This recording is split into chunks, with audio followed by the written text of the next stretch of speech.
चलो बच्चों फटाफट देखेंगे सीरीज और पैरेलल कनेक्शन के डिफरेंसेस। देखो बेटा सीरीज कनेक्शन का मतलब है कि देखो सिंपल सीरीज कनेक्शन है। ये देखो मेरे पास 4 बल्ब से 4 बल्ब को मैंने क्या कनेक्ट किया, कैसे कनेक्ट किया, एंड टू एंड कनेक्ट कर दिया ना, ये एक एंड को दूसरा एंड पे कनेक्ट कर दिया ना, इसकी एंड को दूसरा एंड पे कनेक्ट कर दिया। इसे एंड टू एंड कनेक्शन को कहते हैं सीरीज कनेक्शन। ठीक है, ये पूरा का पूरा बल्ब मैंने एक बैटरी के थ्रू कनेक्ट कर एक स्विच के थ्रू कनेक्ट कर सर्किट क्लोज कर दिया। जब एक स्विच क्लोज करने के टाइम क्या हो गया, ये करंट इसके थ्रू फ्लो हो जाएंगे, बल्ब 1 बाय 1 मतलब ग्लो करेंगे। ठीक है ना। सो इसमें क्या क्या चीज आप नोट करना, देखो ये बैटरी से आने वाले बाहर आने वाले करंट मान लो आई है, बैटरी से बाहर आने वाले करंट को मैंने आई मान लिया, तो ये सेम करंट आई इधर भी फ्लो करेंगे, ये सेम करंट आई इधर भी है, इधर भी आई है, इधर भी आई है। व्हिच मीन सीरीज कनेक्शन में सारे के सारे रेजिस्टर्स के थ्रू या सारे के सारे एलिमेंट्स के थ्रू पास होने वाले करंट की वैल्यू क्या बेटा, सेम वैल्यू है। That is electric current flows through each component on a single path. A series circuit will have the same current flow value across the component. सारे के सारे elements के अक्रॉस सेम करंट आपको देखने के लिए मिलेंगे। Next each component connects end to end में बताया, एक कंपोनेंट के बाद में दूसरा कंपोनेंट के बाद में तीसरा, इसे एंड टू एंड कनेक्ट किया जाता है।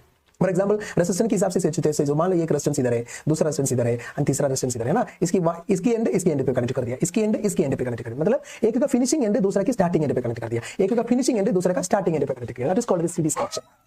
A malfunctioned component will cause the entire circuit to fail. Very very important concept। तो मान लो किसी प्रकार किसी कारण से इसमें एक बल्ब, ये बल्ब क्या हो गया, खराब हो गया। मान लो ये बल्ब खराब हुआ तो इसके कारण क्या हो जाएंगे बेटा, ब्लर हो जाएंगे। व्हिच मीन किसी एक कंपोनेंट सीरीज सर्किट में फेल हुआ तो कुछ कारण से पूरा का पूरा सर्किट क्या हो जाएंगे, फेल हो जाती है। पूरा का पूरा सर्किट क्या हो जाती है, फेल हो जाती है। एंड तीसरा देखो the voltage level will be different across all the resistors despite sharing a similar current flow value. Even though मैंने बोला था करंट की वैल्यू बराबर है, मान लो ये 50 वाट बल्ब है, मान लो ये 50 वाट बल्ब है, ये 40 वाट बल्ब है, ये 10 वाट बल्ब है, ये 25 वाट बल्ब है। ठीक है ना, ये सबका रेजिस्टेंस क्या बेटा, अलग अलग रेजिस्टेंस है ना, सब बल्ब का रेजिस्टेंस क्या अलग अलग है। व्हिच मीन करंट की वैल्यू सेम है तो भी इसके रेजिस्टेंस के कारण ये ड्रॉप, एक पर्टिकुलर ड्रॉप मिलेंगे, इसके रेजिस्टेंस के कारण अलग रेजिस्टेंस के कारण इसकी ड्रॉप अलग हो जाएंगे, इसकी रेजिस्टेंस के कारण इसकी ड्रॉप भी अलग हो जाएंगे, क्योंकि अलग अलग रेजिस्टेंस के तो अलग अलग ड्रॉप आप देखने के लिए मिलेंगे। सही है ना। So voltage across each bulb will be different, voltage across each bulb will be different. And next देखो apply the formula to determine the voltage across each component. So total voltage को हम कैसे मतलब एस्टिमेट करते हैं, total voltage is nothing, total voltage मतलब applied voltage V, applied voltage V is nothing but V1 इसके across का voltage, V2 इसके अक्रॉस का वोल्टेज, V3 इसके अक्रॉस का वोल्टेज एंड V4 इसके अक्रॉस का वोल्टेज। सारे के सारे वोल्टेज को क्या करना,